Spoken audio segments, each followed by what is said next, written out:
Weather and markets are still the two most important things to farmers and ranchers. And here in the Rocky Mountain West and Northern Plains, Mother Nature up until now has kind of been stingy with the liquid gold, if you will.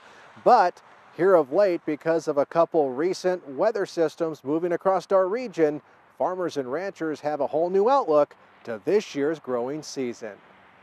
Well, we did see a pattern shift beginning in the end of March. I mean, we were flatlined when it came to precipitation from about mid-January through mid-March, where we didn't see a whole lot. So there were some elevated concerns out there. But now, since the late part of March, we've really seen a pattern shift where we get these slower moving systems through the northern Rockies that can dump some snow and some decent amounts of precipitation across the area. Tom says despite some earlier concerns in the year about snowpack levels, things across the region are looking a whole lot better now for farmers and ranchers, and that's good news with another irrigation season just around the corner and livestock headed for greener pasture. Yeah, I mean, a lot of it we're looking at snowpack, obviously, at this time of the year and expected runoff. And overall, the numbers in most areas are pretty close to or just a little bit below average. For a while there, we did see, especially areas east of the divide, that were struggling for snowpack and any kind of moisture at all. Like I said, it's been really dry from mid-January through the middle part of March.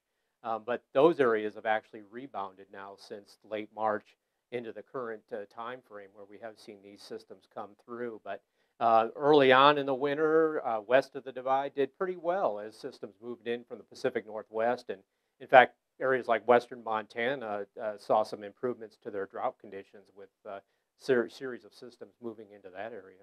And despite missing out on some previous weather systems, eastern Montana and the western Dakotas are also looking better these days.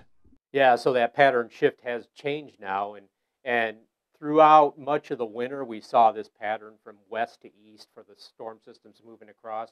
So areas west of the divide did pretty well getting in on precipitation, but areas that we saw in the eastern plains, eastern Montana into the Dakotas, we saw that warm, dry, windy pattern that set up.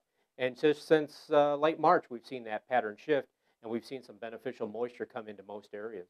So maybe with a little bit of luck this year, all this beautiful moisture that's currently falling will continue. And of course, that's not just good news for farmers and ranchers, it's also some great news for all you outdoor enthusiasts as well. I'm Russell Nimitz reporting.